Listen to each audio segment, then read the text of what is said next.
Les marches d'or de Elena Petrovna Blavatsky, commenté par Daniel Audouin. Une vie propre, un esprit ouvert, un cœur pur, une intelligence éveillée, une perception spirituelle non voilée, un amour fraternel pour tous, l'empressement à donner et à recevoir conseils et instructions, une reconnaissance loyale de notre devoir à l'égard de l'instructeur, une prompte obéissance au commandement de la vérité, une courageuse endurance de l'injustice qui nous frappe personnellement, une vaillante déclaration de nos principes, une énergique défense de ceux qui sont injustement attaqués, une attention constamment tournée vers l'idéal de progrès humain et de perfection que décrit la science sacrée. Telles sont les marches d'or que l'étudiant peut gravir pour s'élever jusqu'au temple de la divine sagesse. Elena Petrovna Blavatsky. Les marches d'or. On a pu dire que Madame Blavatsky, à travers la doctrine secrète et ses nombreux ouvrages, a été une pionnière pour la propagation de la philosophie éternelle dans le monde moderne. La sagesse antique, qu'elle a redonnée à l'Occident, est un ensemble d'enseignements qui implique une manière de vivre. Ce n'est pas seulement une philosophie abstraite, qui n'aurait que de lointains rapports avec la vie quotidienne. Les notions fondamentales sur lesquelles est basé cet enseignement, l'unité de la vie, la doctrine du karma, ne peuvent pas rester pure spéculation intellectuelle.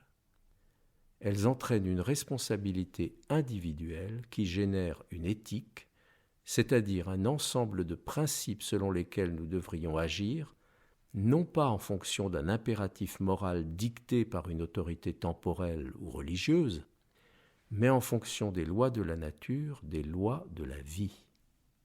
Ainsi, les conseils d'éthique ne sont que la conséquence directe de ce qu'on pourrait appeler l'aspect théorique de la théosophie. En fait, un étudiant sérieux s'apercevra très vite que théorie et pratique sont inséparables. On ne peut pas, honnêtement, prétendre adhérer aux lois de la vie et continuer à mener une vie d'égoïsme, d'avidité, d'intolérance. Et comme aucun d'entre nous n'est totalement débarrassé de ces tendances, nous pourrons apprécier d'être guidés dans la pratique de la théosophie par quelques injonctions semées dans la littérature théosophique. Il existe un texte très court, Les Marches d'or, trop peu connu des étudiants de la théosophie. On dit communément les Marches d'or d'HPB ou les Marches d'or d'Elena Petrovna Blavatsky. En fait, comme une grande partie de ses ouvrages, c'est un texte qu'elle a reçu d'un de ses maîtres, un des adeptes qui ont transmis à travers elle, à ceux qui étaient ses disciples en 1890, un guide, non seulement pour le développement personnel, mais pour l'épanouissement spirituel et pour la vie relationnelle. Voici ce texte qui comprend 13 injonctions que l'on peut diviser en 3 parties. 1. Une vie propre. 2. Un esprit ouvert. 3. Un cœur pur. 4. Une intelligence éveillée. 5. Une perception spirituelle non voilée. 6. Un amour fraternel pour tous. 7. L'empressement à donner et à recevoir conseils et instructions. 8. Une reconnaissance loyale de notre devoir à l'égard de l'instructeur. 9. Une prompte obéissance au commandement de la vérité. 10. Une courageuse endurance de l'injustice qui nous frappe personnellement. 11. Une vaillante déclaration de nos principes. 12. Une énergique défense de ceux qui sont injustement attaqués. 13. Une attention constamment tournée vers l'idéal de progrès humain et de perfection que décrit la science sacrée. Telles sont les marches d'or que l'étudiant peut gravir pour s'élever jusqu'au temple de la divine sagesse, selon Elena Petrovna Blavatsky. Le premier groupe concerne l'attitude du chercheur lui-même vis-à-vis de lui-même. Le deuxième groupe concerne son attitude vis-à-vis de ses compagnons d'études, ses condisciples, et vis-à-vis de celui qui les instruit. Et le troisième groupe indique comment se comporter devant certaines provocations de la vie. Bien que suscitées par l'attitude de certains soi-disant théosophes à l'égard d'Elena Petrovna Blavatsky, ces règles sont valables pour tous les temps, la nature humaine étant la même aujourd'hui qu'hier. Certains commentateurs pensent que ces marches doivent être gravies l'une après l'autre et qu'il faudrait réaliser parfaitement chacune de ces injonctions avant de pouvoir gravir la marche suivante. Pour d'autres, les marches d'or ne sont pas une échelle à parcourir en une seule fois. En effet, notre conception de chaque marche est fonction de notre évolution. Ainsi, après avoir tenté de gravir toutes les marches selon notre conception actuelle de la propreté de la vie, de l'ouverture de l'esprit, etc., si nous repartons du bas de l'échelle, nous allons nous rendre compte que notre vie pourrait être encore plus propre, notre esprit encore plus ouvert, et ainsi pour tous les échelons, parce que notre compréhension s'est approfondie, parce que notre vision est devenue plus subtile, plus exigeante. Ainsi, les marches d'or seraient à gravir encore et encore. Ce texte est trompeusement simple. En fait, c'est un guide très structuré de conduite morale. Les personnes qui ne veulent surtout pas être dérangées dans leur manière de vivre pourraient y voir de pieuses banalités, selon une expression d'Elena Petrovna Blavatsky. Et les personnes visant à un développement occulte ne vont pas s'y attarder, les considérant comme étant à la portée de tout le monde, trop simples pour elles. En un sens, il est vrai que c'est à la portée de tout le monde de commencer sur cette voie. Il n'y a rien de mystérieux dans la recherche d'une vie propre, d'un esprit ouvert, d'un cœur pur, et même de toutes les autres marches. Mais si on veut bien réfléchir sérieusement, on se rendra compte que ces injonctions dépassent de très loin la simple conception d'une vie socialement correcte. Quelque part, Elena Petrovna Blavatsky dit, en parlant des vertus transcendantes, qu'elles ne sont pas seulement pour les yogis et pour les prêtres, mais pour tous ceux qui aspirent à s'engager sur la voie, sans pour autant renoncer à une vie sociale, familiale et professionnelle. C'est-à-dire que ce n'est pas parce qu'on parle de vertus transcendantes qu'elles ne concernent pas les débutants que nous sommes. On peut dire aussi que ce n'est pas parce que les marches d'or présentent des notions apparemment simples qu'elles ne concernent pas le chercheur spirituel, même s'il se croit arrivé à un stade relativement avancé. 1. Une vie propre. 2. Un esprit ouvert. 3. Un cœur pur. Il a souvent été dit que le premier pas est aussi le dernier. En un sens, si notre vie était intégralement propre, tout le reste serait déjà accompli. Une vie entièrement propre est une vie entièrement éthique. Le point de départ serait donc aussi le point d'arrivée. Mais bien sûr, nous commençons là où nous sommes avec notre actuelle compréhension, et nos premiers pas sont imparfaits. La propreté de notre vie est très relative. Peut-être d'ailleurs que nous nous mettons nous-mêmes des limites. Dans ses Confessions, saint Augustin se souvenait d'avoir prié Dieu ainsi : « Donne-moi la chasteté et la continence, mais pas tout de suite. » Nous pouvons tous nous reconnaître dans cette attitude. Nous sommes plus ou moins effrayés par les conséquences d'une pratique des vertus sans la moindre compromission. Nous freinons le processus de purification, consciemment ou non, pour ne pas nous priver trop vite de ce que nous considérons comme les plaisirs de la vie. Mais si nous sommes vraiment intéressés par la voie spirituelle, nous ne pouvons nous contenter de faire les choses à moitié. Ce qui ne signifie pas que cela nécessite de l'ascétisme ou de l'héroïsme. Les 3 premières marches sont, d'une certaine manière, indissociables. Personne ne peut prétendre avoir une vie tout à fait propre si son cœur n'est pas pur et si son mental est égocentrique, fermé sur lui-même. Les trois aspects de notre personnalité, physique, émotionnelle et mentale, sont en étroite interdépendance. Action, pensée, sentiments se conditionnent et s'enchaînent en un cercle plus souvent vicieux que vertueux. Trois qualificatifs différents ont été utilisés pour ces premières marches. Propre, ouvert, pur. Mais le mot « pur » pourrait convenir aussi bien pour la vie et le mental que pour le cœur. Concernant le mental, dans la voie du silence, il est dit que le mental est comme un miroir, il amasse la poussière tout en reflétant. C'est parce qu'il amasse et accumule la poussière qu'il est le destructeur du réel, la poussière entraînant une déformation du réel reflété. Le mental doit donc être nettoyé, purifié, pour être ouvert, réceptif. Un mental ouvert est un mental pur de toute souillure. Quant à la vie, elle est propre si elle est pure. L'adjectif propre évoque plutôt l'aspect extérieur, la propreté du corps, propreté physique et aussi magnétique.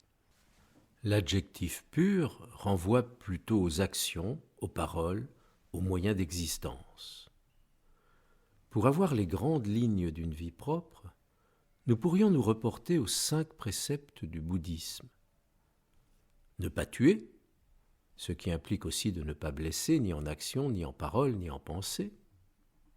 Ne pas mentir, ce qui implique aussi de ne pas tricher avec la vérité par l'ambiguïté, l'exagération, la prétention. Ne pas voler, ce qui implique de ne pas prendre ce qui n'est pas donné, non seulement matériellement, mais sur le plan des idées, du mérite, ne pas s'approprier un mérite qui revient à un autre. Ne pas avoir de relations sexuelles illicites. Ne pas absorber de substances enivrantes. Nous pourrions aussi nous reporter au Yoga Sutra de Patanjali, qui pose la base éthique du yoga et qui donne une liste d'abstentions. Ces abstentions sont les mêmes que les préceptes du bouddhisme, à une exception près. Ahimsa, abstention de la violence, ne pas tuer. Satya, abstention du mensonge. Asteya, abstention du vol. Brahmacharya, continence sexuelle. Mais il n'est pas question de l'abstention des substances enivrantes. Aparigraha, la non-avidité, abstention de la tendance à l'accumulation, à la cupidité. Mais il ne suffit pas d'éviter de faire le mal, il faut aussi faire le bien. Sur cette base solide, qui est en quelque sorte négative, ce qu'il ne faut pas faire, le bouddhisme, comme Patanjali, propose l'aspect positif, ce qu'il faut faire. C'est le noble sentier du bouddhisme et les observances des Yoga Sutras. Pour le noble sentier, compréhension juste, pensée juste, parole juste, action juste, moyen d'existence juste, effort juste, attention juste, concentration juste. Pour les observances chez Patanjali, pureté, contentement, discipline de soi et confiance. Sans entrer dans les détails, nous pouvons dire que dans ces conseils d'éthique sont énumérés les différents aspects d'une vie propre, correcte. Et nous voyons qu'il ne faut pas passer trop vite sur cette première marche, dont les implications concernent absolument tous les aspects de notre vie quotidienne, aussi bien dans le domaine de l'action que dans celui de la pensée et des sentiments. C'est au fil du temps, dans notre recherche intérieure, que nous pourrons nous rendre compte qu'il y a toujours quelque chose à faire pour nous approcher de la pureté. Ce travail de purification n'exige aucun renoncement spectaculaire, mais suppose une certaine autodiscipline. Le noble sentier octuple du bouddhisme recommande une vie juste et non une vie parfaite. Le Seigneur Bouddha lui-même insistait sur la voie du milieu. Pas de complaisance envers soi-même, mais pas non plus d'ascétisme. Cependant, la voie du milieu n'est pas la voie de la tiédeur ni de la facilité. C'est une attitude difficile à maintenir.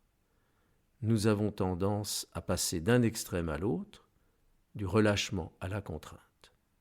Il nous faut faire preuve de vigilance, être conscient de nos attitudes en toutes circonstances, mais sans stress, sans jugement, sans culpabilité. Seulement nous rendre compte qu'il y a encore du travail à faire, et cela est valable pour tout le monde, aussi bien pour l'étudiant avancé que pour le chercheur néophyte.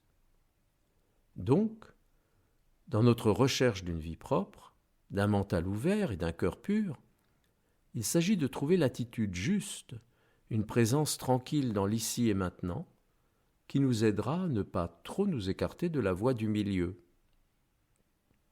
Ces premières marches n'exigent aucun exploit. Mais il ne faudrait pas, sous ce prétexte, qu'un certain orgueil spirituel nous les fasse négliger. Il nous faut avoir l'honnêteté de reconnaître, à quelque stade que nous soyons sur le sentier, que notre vie n'est pas encore impeccablement propre, que notre mental n'est pas encore pleinement ouvert, que notre cœur n'est pas encore pur de la moindre trace d'égocentrisme. Et à partir de là, traquer les complaisances que nous avons encore envers nous-mêmes, tout en évitant une concentration exagérée sur notre propre progrès. Et pour cela, nous devons faire des efforts, mais pas des efforts de contrainte qui ne mènent qu'au refoulement, mais des efforts d'attention, de vigilance, de prise de conscience. Nous devons être les acteurs de la purification. Par contre, il y a beaucoup moins à faire pour gravir les 2 marches suivantes. 4. Une intelligence éveillée. Et 5. Une perception spirituelle non voilée. L'intelligence éveillée et la perception spirituelle non voilée concernent non plus notre petit moi, mais notre vraie nature, le soi. L'intelligence, ou manas, s'éveille d'elle-même quand le pont qui relie la personnalité à l'individualité est dégagé de ce qui l'obstrue. Quand la vie est propre, quand le mental est ouvert, quand le cœur est pur, il n'y a plus d'encombrement, il n'y a plus d'obstacle. L'intelligence s'éveille, ou plutôt semble s'éveiller. Elle attendait, apparemment endormie, que la possibilité de s'exprimer lui soit donnée. Et cela est encore plus vrai de la perception spirituelle non voilée qui est donnée par la lumière de Bouddhi. On ne peut rien faire pour l'acquérir, sinon vivre de façon à ce que tous les voiles s'effacent un à un. L'intelligence ne s'éveille pas en un instant. Les efforts du chercheur, dans le sens de la purification, permettent à des lueurs d'intelligence de se manifester dans nos vies. Et puis le passage, à un instant dégagé, va de nouveau s'obstruer si nous nous laissons piéger par des pensées étriquées, des sentiments égoïstes, des actions incorrectes. De même, au fur et à mesure de l'éveil de l'intelligence, il pourrait y avoir des lueurs de perception spirituelle non voilées, des illuminations fulgurantes mais momentanées, avant l'éveil total qui fait de l'homme un libéré vivant. Donc, la réalisation de ces 2 marches, 4 et 5, est entièrement fonction du travail accompli sur les 3 premières, un travail de titan qui nécessite des incarnations et des incarnations. Nous commençons là où nous sommes. Et, même si nous avons déjà beaucoup fait, une chose est certaine, le travail n'est pas achevé. Seule la perception spirituelle non voilée nous permettrait de voir les choses telles qu'elles sont. Dans l'état actuel de notre évolution, nous voyons les choses à travers notre propre filtre, le filtre de nos préjugés, de notre culture, à travers le conditionnement des idées reçues de la société dans laquelle nous vivons. Cependant, même une infime brèche dans ce filtre peut changer complètement notre vision des choses et notre manière de vivre. Il ne faut pas espérer enlever d'un coup tous les voiles, et il ne faut pas chercher à le faire. La lumière aperçue pourrait nous terrasser, nous aveugler. Ce fut le cas pour Paul sur le chemin de Damas, et de tant de grands mystiques, brûlés par cette lumière. Dans l'état actuel de notre évolution, nos différents corps ne pourraient pas supporter une telle intensité. En un sens, leur lourdeur, leur opacité, agit comme un transformateur qui ne laisse passer que ce que nous pouvons supporter. La purification des véhicules opère une transformation de la matière qui les compose, les rendant ainsi progressivement aptes à recevoir davantage de lumière. Donc, nos véhicules subtils, manas et bouddhis, n'ont pas à être purifiés. Ils sont purs, mais leur pureté est cachée, comme les pépites d'or qui sont cachées par la gangue de la terre qui les enserre. À l'inverse, nos corps grossiers, notre personnalité ne sont pas naturellement purs. Ils sont faits d'une matière empreinte des tendances accumulées dans nos vies passées. Mais ce n'est pas irrémédiable. Les cellules du corps physique se renouvellent tous les 7 ans. Les cellules astrales et mentales peuvent se renouveler beaucoup plus vite. Donc, les marches 4 et 5 qui sont en relation avec nos corps subtils sont déjà réalisées en nous. L'intelligence éveillée est latente, de même la perception spirituelle non voilée. Il suffit de leur permettre de passer de l'état latent, caché, à l'état manifesté, visible, et le seul moyen d'y parvenir est d'approfondir notre compréhension des 3 premières marches, de les méditer et de les mettre en pratique. 6. Un amour fraternel pour tous. Le texte actuel diffère légèrement du texte originel. Ainsi, cette 6e marche était ainsi libellée. Un amour fraternel pour nos condisciples. Pourquoi cette apparente restriction ? Il semble évident que nous devrions avoir un amour fraternel pour tous. On peut se poser la même question à propos de la formulation des buts de la société théosophique. Pourquoi un noyau de fraternité ? Il semble que l'intention des fondateurs n'était pas de nous limiter au petit cercle de nos condisciples ou de nos frères théosophes, mais de nous faire comprendre que nous devons, pour commencer, avoir une fraternité vraie au moins à l'intérieur du groupe de chercheurs qui constituait à l'origine le cercle intérieur et maintenant la société théosophique. Et à l'inverse de ce que l'on peut imaginer, ce n'est pas la solution de facilité. Il est facile de professer une vague disposition fraternelle ou un amour pour une humanité avec laquelle on n'est pas en contact. En général, les mésententes les plus virulentes s'élèvent au sein de la famille. Difficulté à comprendre l'autre, à s'adapter, entêtement dans ses idées, et même dans ce qu'on peut appeler une famille spirituelle, qui réunit des personnes ayant un même idéal, effectuant la même recherche, il est difficile de faire régner une totale harmonie, une bienveillance réciproque. On peut rappeler que Gandhi a été assassiné par un hindou, Rabin par un juif, Sadat par un musulman, et Indira Gandhi par 2 membres de son service de sécurité. Il ne faut pas oublier que, si nous sommes tous un dans notre nature profonde, nous sommes tous différents dans notre personnalité. Dans un groupe d'étudiants de la théosophie, nous avons chacun une compréhension différente des enseignements, une vision différente de la façon dont nous pourrions le mieux répandre la théosophie. Cela peut être subtil. Mais, paradoxalement, plus les différences sont subtiles, plus elles sont perturbatrices. C'est pourquoi il n'était pas inutile de mettre l'accent sur l'amour fraternel pour nos condisciples, en ce qui nous concerne pour nos frères et sœurs membres ou sympathisants de la société théosophique. Mais on pourrait aussi considérer que le monde entier est une école à l'intérieur de laquelle nous sommes tous des étudiants. De ce point de vue, tous les êtres humains sont nos condisciples, les disciples d'un même instructeur qui est la vie. Alors, d'un certain point de vue, un amour fraternel pour nos condisciples n'est pas différent d'un amour fraternel pour tous, et on pourrait dire qu'il n'y a pas de contradiction entre les deux formulations, à condition de ne pas nous contenter d'un regard superficiel sur ce qui nous est présenté.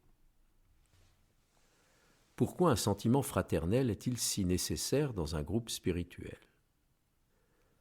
Dans une lettre à Sinette, le maître indique que c'est seulement sur la surface calme et tranquille du mental que les grandes vérités peuvent se refléter. Quand nous ne sommes pas fraternels, il n'y a pas cet état de sérénité qui permettrait au mental de refléter la vérité. C'est pourquoi, dans un groupe de chercheurs, il est si important qu'il y ait un sens étroit de fraternité entre tous. Il n'est peut-être pas inutile de préciser que l'amour fraternel dont il est question ici n'est pas un amour émotionnel, plus ou moins en relation avec l'astral ou le sentimental. C'est une attitude qui découle naturellement de la perception spirituelle quand celle-ci cesse d'être complètement voilée. C'est pourquoi on peut dire que la marche 5, couronnement du travail de purification, donne tout son sens à cette marche 6. La perception spirituelle non voilée, c'est la perception de l'unité. Quand l'unité cesse d'être pour nous seulement un concept, quand nous commençons à la percevoir comme une réalité, nous pouvons pressentir, au-delà des apparences, en chacun de nos frères, un peu de cette essence divine qui est la nature profonde de toutes les créatures vivantes. Et de là naît naturellement un amour qui rayonne sur tous, sans distinction. Sans ce pressentiment du divin en chacun, l'amour fraternel pour tous, sans distinction, reste une utopie. 7. L'empressement à donner et à recevoir conseils et instructions. Dans l'ensemble, nous sommes assez facilement prêts à donner des conseils et des instructions. Il ne s'agit pas de vouloir à tout prix conseiller ou instruire, n'importe qui, n'importe quand, n'importe comment. Il s'agit d'être prêt à le faire si nous sentons qu'un frère en a besoin et qu'il est prêt à recevoir. Il ne suffit pas d'être prêt à donner, il faut aussi être prêt à recevoir. Il doit y avoir ce double mouvement chez chacun de nous. D'une part, personne n'est si instruit, si avancé, qu'il ne puisse recevoir des conseils ni avoir besoin d'instructions. D'autre part, personne n'est si ignorant, si néophyte qu'il ne puisse conseiller un frère. Dans la clé de la théosophie, Madame Blavatsky dit ceci : aucun membre n'a le droit de rester inactif sous prétexte qu'il est encore trop ignorant pour enseigner. Il trouvera toujours des personnes qui en savent encore moins que lui. En fait, peut-être que nous ne savons ni donner, ni recevoir. Un maître soufi a dit que sur 100 personnes, quelques-unes sont capables de bien penser. Une seule, c'est recevoir. Pour recevoir conseils et instructions, il faut savoir écouter. Écouter, c'est laisser de côté ses propres opinions. Si nous sommes pleins de nos idées, de nos croyances, de nos préjugés, aucune instruction ne pourra pénétrer en nous. Nous pourrons écouter de beaux discours sur la spiritualité, lire des ouvrages de sagesse, sans en tirer le moindre profit. On pourrait dire que, la plupart du temps, les conseils et les enseignements qui nous sont proposés glissent sur la surface de notre mental comme l'eau sur les plumes d'un canard. Krishnamurti insistait beaucoup sur la qualité de l'écoute, que nous sommes loin de posséder à cause du trop-plein de savoir auquel nous ne voulons pas renoncer. Donner et recevoir constituent un double mouvement qui ne devrait pas être alternatif.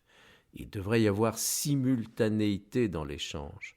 En donnant, on reçoit. En recevant, on donne.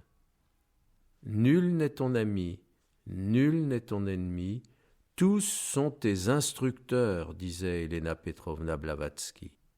Ce qui nous est demandé, c'est d'être à la fois donneur et receveur, enseigné et enseignant.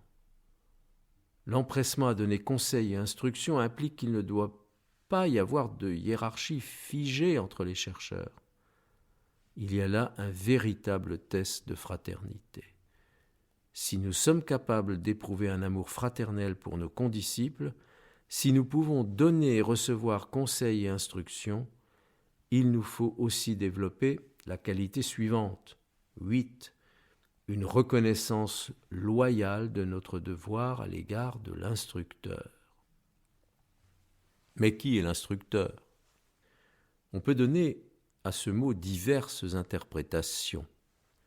Dans le sens le plus large, on peut dire que celui ou cela qui nous enseigne quelque chose est pour nous un instructeur. Dans la règle précédente, l'empressement à donner et à recevoir conseils et instructions, nous avons vu que nous pouvions être les uns pour les autres donneurs et receveurs de conseils et d'instructions. La vie elle-même, les événements auxquels nous sommes mêlés, la nature qui nous entoure, les règnes dits inférieurs qui cohabitent avec nous sur cette terre, ont beaucoup à nous apprendre si seulement nous acceptions d'être enseignés par eux. Et si nous savions recevoir de tels enseignements, il devrait en découler naturellement un sentiment de gratitude et un sens loyal de notre devoir à l'égard de ceux qui nous les prodiguent. La tolérance, le respect de toutes les formes de vie, la protection de l'environnement, de notre mère, la terre, peuvent être inclus dans la reconnaissance loyale de ce dont nous sommes redevables à l'égard de ce grand instructeur qu'est la vie. Ceci, dans le sens le plus large que nous puissions donner au mot instructeur. Dans un sens un peu plus précis, l'instructeur envers lequel nous devons être loyaux peut être un être humain, par exemple dans le domaine spirituel, celui que nous appelons un gourou. En Inde, la relation gourou-disciple est sacrée et un vrai disciple éprouve véritablement un sens loyal de son devoir envers son gourou. Cette reconnaissance serait donc peut-être un engagement très fort et pas simplement une gratitude plus ou moins émotionnelle. Et ceci serait d'autant plus vrai si nous considérons le mot instructeur écrit avec un I majuscule comme dans le contexte originel des Marches d'or. Qui était donc cet instructeur ? Ce n'était pas Elena Petrovna Blavatsky elle-même. Elle s'en est toujours défendue. Alors, était-ce le maître ou l'un des maîtres à l'origine de la fondation de la Société théosophique ? On pourrait le croire et ce serait plausible. Dans la mesure où nous admettons l'existence de tels êtres, ayant atteint le stade surhumain, ce serait plausible de reconnaître que nous avons des devoirs envers eux.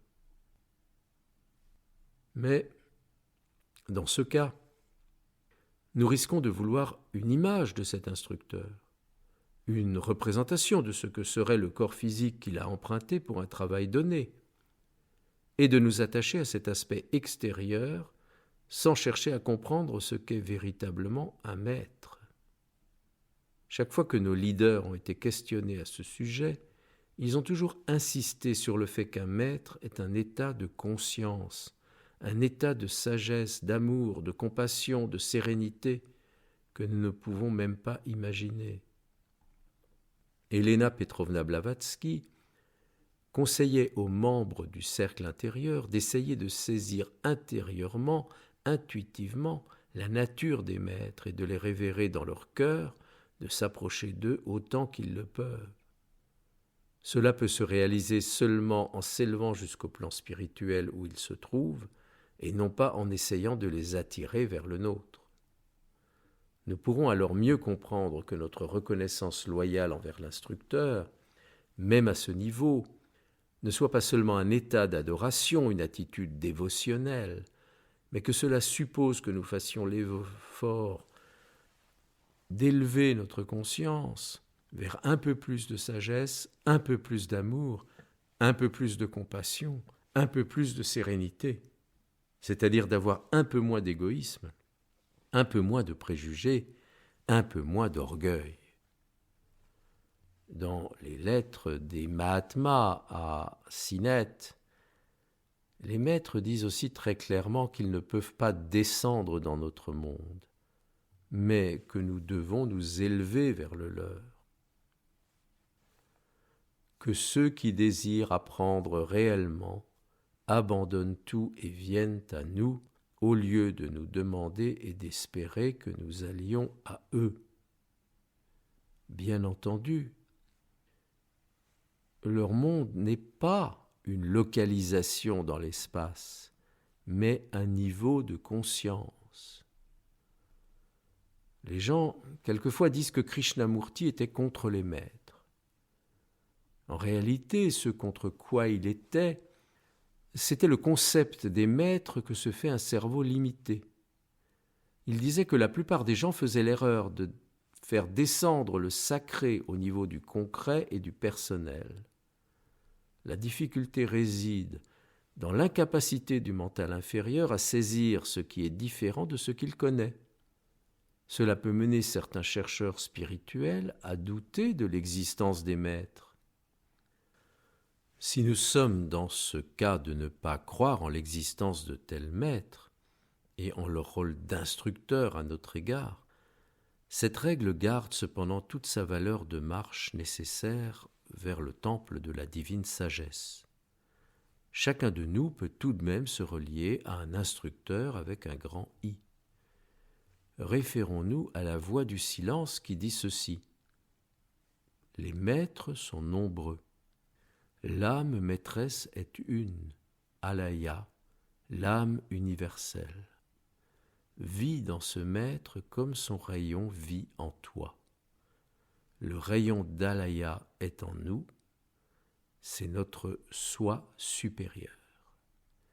Ainsi, l'instructeur, au plus haut niveau, serait notre soi supérieur, ce rayon de l'âme universelle qui vit en chacun de nous.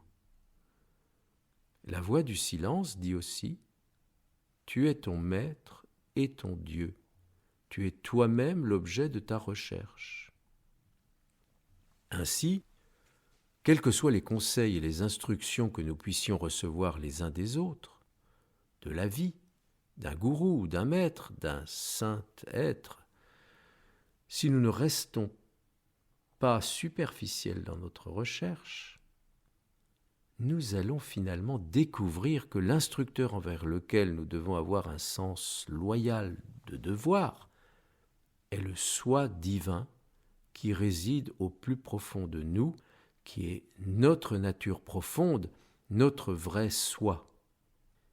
Finalement, la loyauté envers l'instructeur n'est pas différente de la découverte de notre nature profonde. Est-ce à dire que les autres instructeurs, la vie, nos compagnons de route, un gourou, et même l'instructeur avec un I majuscule, soient inutiles et que nous n'ayons pas de devoir de reconnaissance envers eux?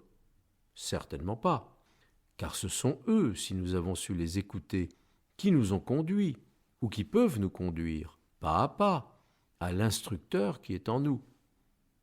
Le maître extérieur, à quelque niveau que ce soit, nous guide vers le maître intérieur, afin que nous puissions devenir, selon le conseil du Bouddha, une lampe pour nous-mêmes.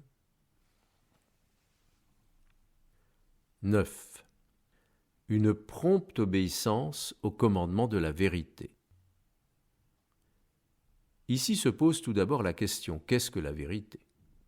Le mot vérité, comme beaucoup d'autres mots tels que vertu, amour, sagesse, peut avoir un sens absolu ou un sens relatif. Dans l'absolu, nous ne pouvons pas connaître la vérité. Ce peut tout au plus être un idéal vers lequel nous nous dirigeons. Parmi tous ceux que nous pouvons considérer comme nos instructeurs, la plupart, sinon tous, n'ont de la vérité qu'une connaissance relative. Mais, même s'ils ne sont en possession que d'une vérité relative, celle-ci peut dépasser largement la connaissance que nous avons pour le moment de la vérité. Notre progression en direction de la vérité absolue se réalise de vérité relative en vérité un peu moins relative.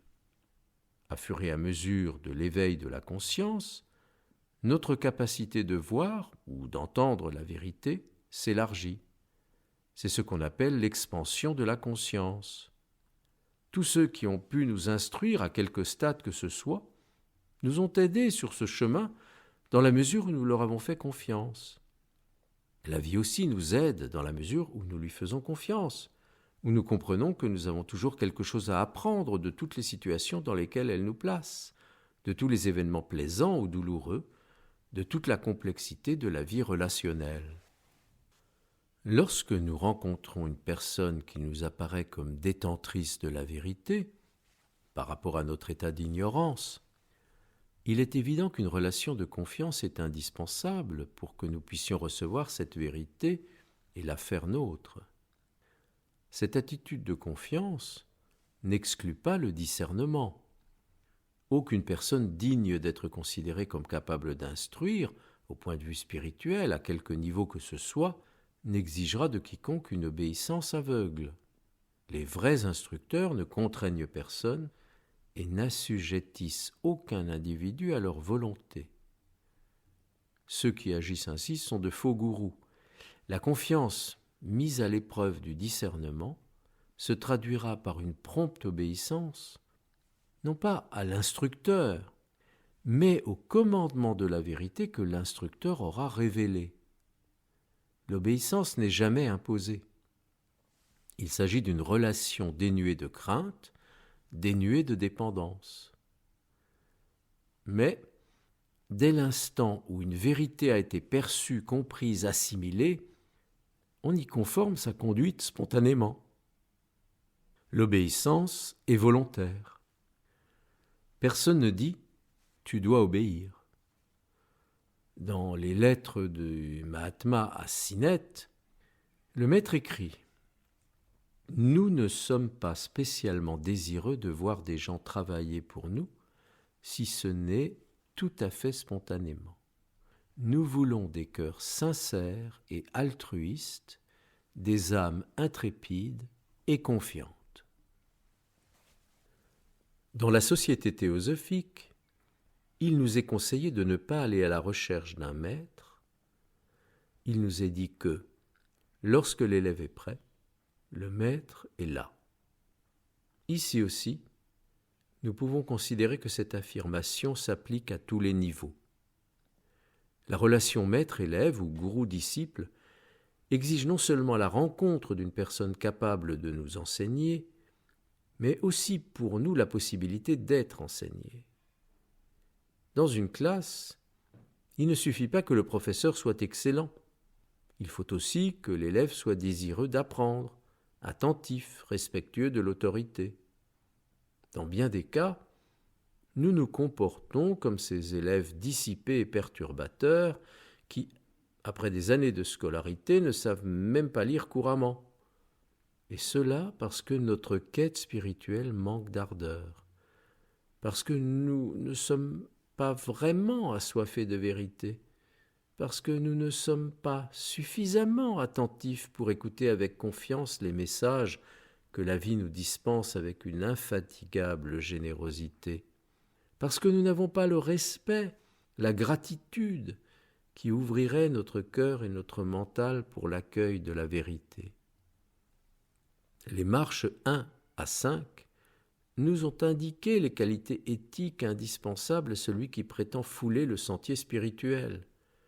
Une vie correcte, un mental dénué de préjugés, un cœur purifié de tout égoïsme, pour permettre l'éveil de l'intelligence et le dévoilement de la perception spirituelle. Les marches 6 à 9 nous ont donné des indications sur les relations que nous devons avoir avec autrui, en esquissant ce qu'est la véritable fraternité, nos relations les uns envers les autres et avec ceux qui nous instruisent. Nous ne faisons pas partie d'un cercle précisément défini, comme c'était le cas pour le cercle intérieur en 1890. Mais nous sommes un groupe d'étudiants de la théosophie, membres ou sympathisants de la société théosophique, et ces règles 6 à 9 si nous voulions bien en approfondir la compréhension, pourrait être d'une grande aide dans la recherche que nous accomplissons ensemble. Les dernières marches que nous allons étudier sont en relation directe avec l'époque à laquelle les marches d'or ont été communiquées aux membres de la Société théosophique qui étaient instruits spécialement par Elena Petrovna Blavatsky. 10. Une courageuse endurance de l'injustice qui nous frappe personnellement. 11. Une vaillante déclaration de nos principes. 12. Une énergique défense de ceux qui sont injustement attaqués. Il semble que la marche 10 puisse être considérée comme s'adressant d'abord à Elena Petrovna Blavatsky elle-même. Elle était en butte à de nombreuses critiques, de véritables attaques tout à fait injustifiées, tout à fait injustes, et comme elle était d'un tempérament plutôt coléreux, elle pouvait réagir violemment. Dans une des lettres des Mahatmas à Sinette, le maître dit qu'elle n'avait pas le tempérament de Marc Aurèle, cet empereur romain célèbre pour sa grande sérénité au milieu des difficultés et des calomnies. Le maître explique que ce tempérament coléreux était dû à l'action de ses nerfs, mis à rude épreuve par le travail qui lui était demandé, et non à un dérèglement de son mental, ceci pour les causes de ses colères. Quant aux conséquences, ceux qui la côtoyaient pouvaient témoigner du fait qu'un instant après un accès de colère, elle était parfaitement calme et pouvait discuter de sujets très profonds. Leadbeater fait remarquer qu'en ce qui nous concerne, si nous avons perdu tout contrôle de nous-mêmes dans une violente colère, il faut parfois 1 ou 2 journées avant que nous n'ayons vraiment retrouvé notre calme. Pour cette raison, le conseil donné à Elena Petrovna Blavatsky d'endurer courageusement l'injustice qui la frappait est encore plus valable pour nous qu'il ne l'était pour elle. Les marches 11 et 12 s'adressaient à ses étudiants. Elles étaient aussi en relation avec le contexte de l'époque. Ces étudiants, qui n'osaient pas s'affirmer aux yeux du monde comme des théosophes, marche 11, se dérobaient pour défendre Elena Petrovna Blavatsky, marche 12. Les idées théosophiques étaient alors tellement nouvelles, tellement différentes et parfois opposées aux croyances qui régnaient dans le monde, qu'il fallait peut-être pour certains beaucoup de courage pour s'affirmer théosophe. Quand une nouvelle vérité est proclamée, elle est toujours combattue, décriée, voire ridiculisée, par une opinion publique ignorante. Faire semblant de penser comme tout le monde, se réfugier dans la plus grande discrétion quant à ses convictions profondes, cela pouvait se comprendre chez un théosophe néophyte à cette époque. Mais chez les membres du groupe intérieur, c'était difficilement acceptable. D'où le rappel qui leur était fait de la nécessité d'une vaillante déclaration et d'une énergique défense. Mais voyons ce que ces marches impliquent pour nous à l'heure actuelle, non seulement dans notre vie de membres de la Société théosophique, vis-à-vis de ceux qui peuvent nous instruire, vis-à-vis de nos compagnons de recherche, mais aussi dans notre vie quotidienne. Notons d'abord qu'une des qualités exigées dans ces 3 marches est le courage. Courage d'endurer, courage d'affirmer, courage de défendre. La vie spirituelle n'est pas pour les tièdes. Supporter, prendre parti, prendre position, exige énergie et courage. Les attitudes soi-disant conciliantes, pacifiques, non violentes, cachent parfois une fuite devant nos responsabilités. Il est facile de trouver des justifications à un manque de courage. C'est à chacun d'examiner ses motivations et de ne pas se leurrer sur son propre compte. Il est nécessaire aussi de faire preuve de discernement. Devrions-nous tout endurer ? Quand et comment affirmer nos principes ? Sommes-nous toujours capables de faire la part de ce qui est juste et de ce qui est injuste ? Beaucoup de questions peuvent se poser auxquelles on ne peut pas donner de réponse précise. Chaque situation est un cas particulier que chacun résoudra selon sa compréhension actuelle de l'enseignement, selon son tempérament. Et la réponse qu'il a donnée dans le passé ne sera sans doute plus valable si la même situation se représente, parce qu'entre-temps, il aura quelque peu approfondi sa compréhension. La courageuse endurance de la marche 10 n'est pas une attitude passive. Ce n'est pas le fait de subir une injustice sans apparemment réagir, tout en ruminant une frustration ou le désir d'être reconnu comme victime. Ce n'est pas une résignation.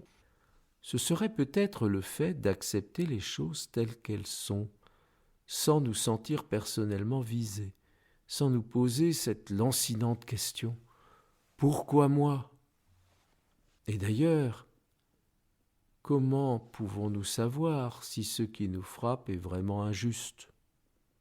D'un point de vue absolu, du point de vue de la manifestation dans son ensemble, du point de vue de nos incarnations successives, il n'y a pas d'injustice. Une justice parfaite gouverne le monde. Mais d'un point de vue relatif, du point de vue de cette incarnation particulière, il y a des événements qui apparaissent comme des injustices. Pourrions-nous porter sur eux un regard neutre ? La paix intérieure, qui est absence totale de colère, naît de l'équanimité, et l'équanimité vient quand on accepte les choses telles qu'elles sont, du moins en ce qui nous concerne. Et dans la mesure où nous savons que tout est pour le bien, nous pouvons avoir le courage de les accepter comme des opportunités d'évolution. On dit parfois que nous devrions nous réjouir de payer ainsi une dette karmique.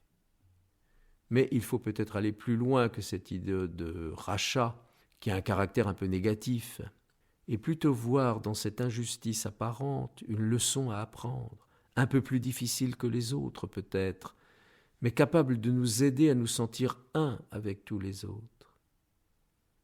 Et au lieu de « pourquoi moi ?», on pourrait se dire « pourquoi pas moi ?» Ce serait un véritable retournement de notre regard sur la situation et le commencement d'une courageuse endurance, non seulement sans réaction extérieure, mais sans refus intérieur. Cela ne se fera pas en un jour, mais c'est le but vers lequel nous devrions tendre. Bien entendu, notre attitude doit être quelque peu différente lorsque nous sommes témoins de l'injustice. Il nous faut endurer le mal qui nous arrive, mais pas celui qui arrive aux autres.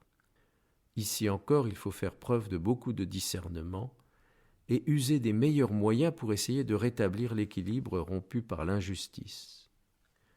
Cette injonction des marches d'or prouve que nous ne sommes pas contraints à un pacifisme total. De même, dans la Bhagavad Gita, Krishna conseille à Arjuna de se battre pour que l'ordre des choses soit rétabli, pour les droits de ses frères contre la supercherie de ses cousins. Non pas pour regagner un royaume, mais pour rétablir la justice. Parfois, on entend dire au sujet d'une personne victime d'une injustice, c'est son karma. Peut-être, mais c'est aussi notre karma de nous trouver sur son chemin et de la défendre. L'attitude qui consiste à ne rien faire pour les autres afin de laisser leur karma se dérouler résulte d'une profonde incompréhension de la loi de karma.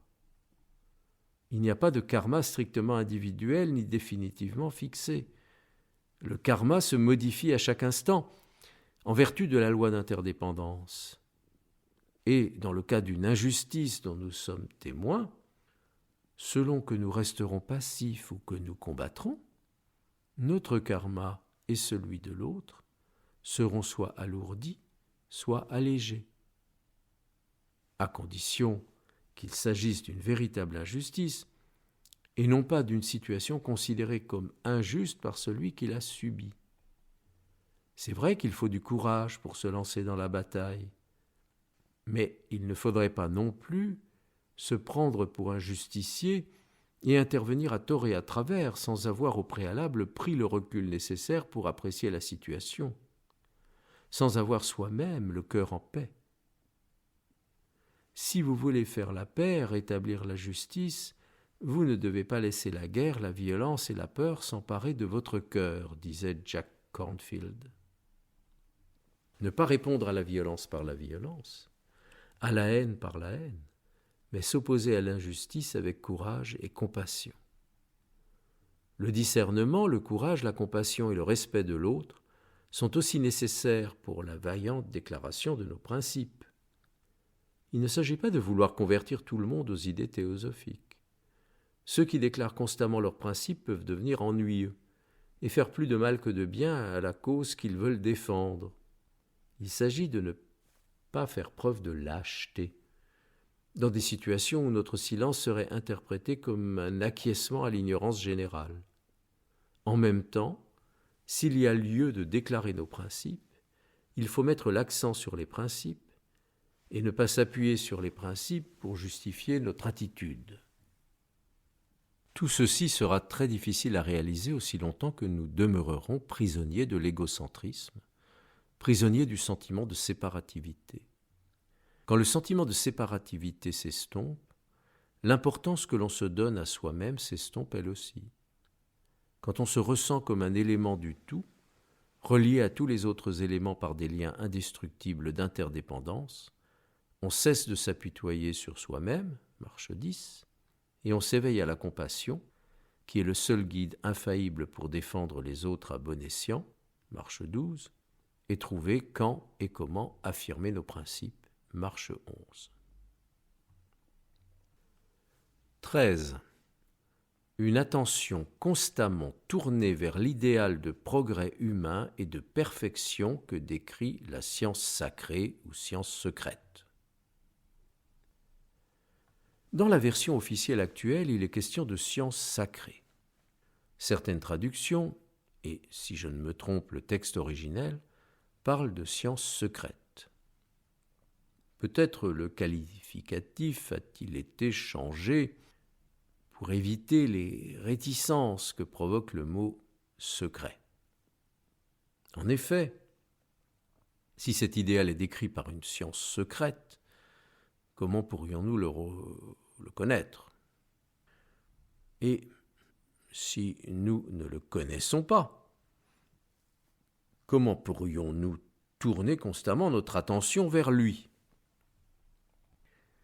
Elena Petrovna Blavatsky et tous les leaders de la société théosophique qui ont présenté et commenté ses enseignements ont insisté sur le fait que la science dont il est question, la science secrète ou science occulte, occulte veut dire cachée, n'est pas secrète parce qu'elle serait volontairement cachée.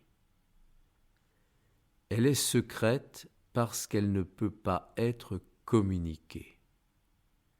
Chacun doit la découvrir par soi-même. Elle réside au-delà du niveau superficiel des choses et de nous-mêmes.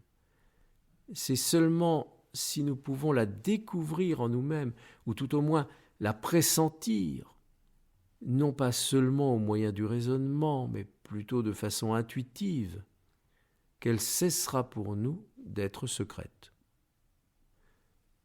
Ce n'est pas une science que ses détenteurs se refuseraient à transmettre. Le côté ésotérique de toute religion est entouré d'un certain secret, parce que ce qui est profondément enfoui dans l'âme de l'homme est intransmissible par le langage. Tout au plus peut-on le suggérer par des paraboles. Dans les premiers temps de la fondation de la Société théosophique, certains membres faisaient au maître le reproche de ne pas communiquer toutes leurs connaissances. Dans leur lettre à Sinette, ils expliquent à plusieurs reprises que tout ce qui pouvait être communiqué l'était, mais que cette science, appelée aussi sagesse divine ou science sacrée, ne pouvait pas s'acquérir, mais seulement se découvrir par un travail sur soi qui aurait pour résultat de dégager les obstacles empêchant l'accès à cette connaissance. Chacun doit découvrir ces vérités en son âme, en lui-même. Nous disons qu'elle est secrète parce que dans l'état actuel des choses, nous n'y avons pas accès. Mais c'est nous-mêmes qui entretenons le secret en vivant toujours à la surface de nous-mêmes. Dans notre nature profonde, nous avons la connaissance de la science dite secrète. Il nous faut donc nous éveiller à notre nature profonde Et tout le travail proposé par les marches précédentes est destiné à nous y aider. Nous avons tout de même une indication sur ce que pourrait nous révéler cette science, puisqu'il nous est dit qu'elle décrit un certain idéal de progrès humain et de perfection. Mais quelle est alors la spécificité de cet idéal ? Ici, nous pouvons trouver un élément de réponse dans le petit livre Au pied du maître. Les enseignements y sont présentés de façon tellement simple que nous avons tendance à croire que c'est ordinaire et insignifiant. Et cependant, si nous nous y conformons, il pourrait, selon Sri Ram, le sentier de vie, ouvrir notre nature à la perception de vérité dont nous n'avions auparavant aucune idée, autrement dit, dévoiler quelques aspects de la science secrète. Au pied du maître, nous dit que la seule connaissance qui importe réellement est la connaissance du plan de Dieu relatif aux hommes, et que ce plan, c'est l'évolution. Quand l'homme a compris ce plan, il ne peut que collaborer à sa réalisation, travaillant pour l'évolution et non pour son propre intérêt. Dans la notion d'évolution, il y a l'idée de progrès. Évoluer, c'est progresser, même dans le sens courant du mot évoluer. Ainsi, la compréhension de l'évolution, selon l'enseignement théosophique, pourrait nous éclairer sur la vraie nature du progrès humain et de la perfection que décrit la science secrète. Pour la théosophie, l'évolution est un fait de la nature, la loi même de la manifestation, ce qui signifie que le progrès est inéluctable. Pourquoi alors devrions-nous lui porter une attention constante ? Pourquoi ne pas nous laisser porter par la grande vague de l'évolution qui emporte inexorablement tout le phénomène de la manifestation et par conséquent toute l'humanité ? En fait, tous les règnes de la nature, sauf le règne humain, les minéraux, les plantes, les animaux et même le règne angélique, sont entraînés dans le courant de l'évolution. Ils n'ont pas la possibilité d'y résister, parce que, n'ayant pas la soi-conscience, ils ne sont pas libres de choisir. Un animal ne peut pas accélérer l'évolution de son espèce, sauf peut-être dans le cas des animaux de compagnie qui vivent très proches de l'homme. Certains liens se créent entre ces animaux et leurs maîtres, liens qui peuvent développer chez l'animal des comportements différents de ceux de son espèce et le faire évoluer en bien ou en mal, chien dressé à attaquer, rendu agressif, etc. Mais dans l'ensemble, les animaux sont entraînés par le courant de l'évolution, de façon naturelle et inévitable. C'est la soi-connaissance, cette extraordinaire faculté dont est doté l'être humain, qui lui permet d'être un collaborateur conscient du plan divin. Mais, à notre stade d'évolution, la majorité des êtres humains, par leur comportement et parce qu'ils ne connaissent pas ce plan, s'opposent à cette collaboration. Ils résistent, en général inconsciemment. Dans les premiers âges de l'humanité, comme dans la petite enfance, la soi-conscience, c'est la conscience du petit soi, du moi. C'est un stade nécessaire pour que l'individu se structure. Mais vient un moment où germe la conscience d'un soi, appelé parfois le soi supérieur, et où l'être humain commence à pressentir que ce qu'il prenait pour lui-même n'est qu'un vêtement, un masque, cachant son être véritable. Alors, pour lui, la notion de progrès change du tout au tout.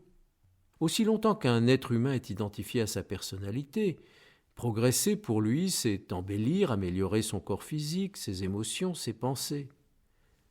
Mais si ce ne sont vraiment que des vêtements, et s'il est bon qu'ils soient propres et purs, est-il nécessaire qu'ils soient brillants et remarquables ?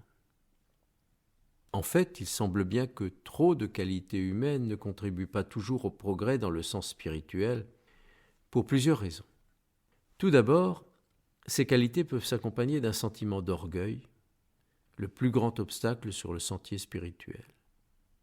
Ensuite, parce que le sentiment du moi, l'identification à la personnalité, est d'autant plus fort que cette personnalité est brillante. C'est pourquoi il a été dit que nos qualités représentent souvent des obstacles plus difficiles à éliminer que nos défauts.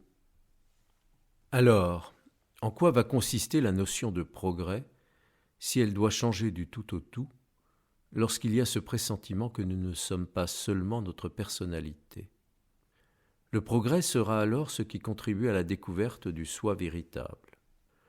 Comme nous l'avons dit, ce soi est déjà doté de toutes les qualités divines, ces qualités qui ne s'acquièrent pas de l'extérieur comme les qualités humaines, mais qui se dévoilent quand les véhicules de la personnalité sont devenus en quelque sorte transparents. Ce n'est pas en embellissant la personnalité qu'on la rend transparente, c'est en effaçant progressivement le sentiment du moi. Mais avec une attention constamment tournée vers l'idéal de progrès humain et de perfection que décrit la science secrète, ce progrès se réalise à notre insu. L'être humain est destiné à évoluer.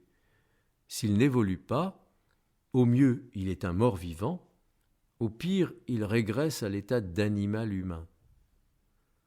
Mais ne nous inquiétons pas si nous avons l'impression de ne pas faire de progrès. D'une part, le vrai progrès ne se situe pas au niveau visible de la personnalité. D'autre part, au début, le progrès est très lent. Donc, essayons de développer l'attention dont il est question dans cette marche, sans en attendre de résultats visibles. Une telle attention doit nous détourner de nos préoccupations personnelles. Bien sûr, après tant et tant d'incarnations durant lesquelles l'être humain est resté centré sur lui-même, agissant toujours de façon égocentrique, sinon égoïste, il faut beaucoup de vigilance, d'attention pour renverser la vapeur et prendre en compte le progrès spirituel et non plus le progrès personnel. De nombreuses notions de nos morales sociales et religieuses devraient être reconsidérées à la lumière de cet enseignement. Quelle sorte d'attention devrions-nous développer? On pourrait dire qu'il y a deux sortes d'attention. Une attention horizontale et une attention verticale. Nous avons tous un certain degré d'attention, mais cette attention se place généralement sur un plan horizontal. Nous sommes attentifs à ce qui nous entoure, qui est plus ou moins limité et toujours égocentrique. Pourrions-nous développer une attention verticale, quelque chose comme le regard de l'aigle, un regard qui pourrait englober toute l'humanité? Ce n'est peut-être pas complètement utopique. Pensons aux astronautes voyant la Terre à partir de la Lune ou de leur vaisseau spatial. Ils ne voyaient plus de frontières. L'humanité leur apparaissait comme un tout. Tous ont dit que cette vision les avait transformés. Nous sommes enfermés dans la séparativité avec des frontières non seulement entre les États, mais entre les différentes communautés, entre les familles, entre les individus, parce que nous vivons horizontalement. Nous n'avons peut-être pas besoin de monter dans un vaisseau spatial pour réaliser intérieurement le regard de l'aigle ou de l'astronaute. La verticalité inclut aussi la profondeur de soi, profondeur des autres, un regard qui va au-delà des apparences. Le fait de donner à notre attention un caractère de verticalité pourrait nous aider à élargir notre compréhension du progrès humain selon la théosophie. Par la purification des véhicules, premier groupe de marche, par la juste façon d'apprendre, deuxième groupe, et par une attitude juste dans la vie relationnelle, troisième groupe, nous facilitons énormément l'attention et l'unité de direction vers le but, vers le temple de la divine sagesse. Les marches d'or ne disent pas « faites ceci, ne faites pas cela ». Elles donnent une orientation générale qui devrait nous aider à mener une vie plus juste. Elles ne sont pas contraignantes, mais plutôt éclairantes, nous laissant libres d'aller chacun à notre rythme, l'essentiel étant de suivre la bonne direction. À l'entrée du village des pruniers de Thich Nhat Hanh, il est écrit « Vous êtes arrivés ». En effet, vous avez fait le premier pas dans la bonne direction.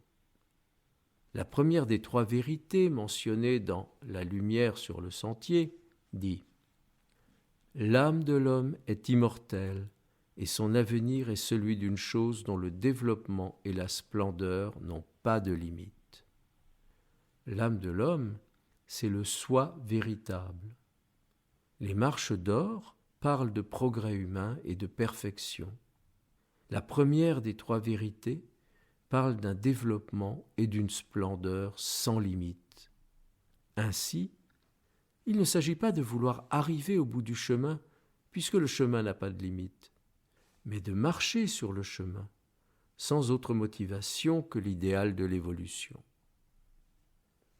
À travers ce petit texte des Marches d'or, nous avons abordé de nombreux aspects de l'enseignement théosophique, ce qui montre bien que l'éthique théosophique est inséparable de l'enseignement, considéré parfois comme théorique. L'enseignement n'est jamais théorique. C'est la façon dont nous l'abordons qui peut être théorique. Ce qui demeure au niveau théorique se révèle toujours stérile. L'enseignement théosophique n'est pas destiné à rester stérile.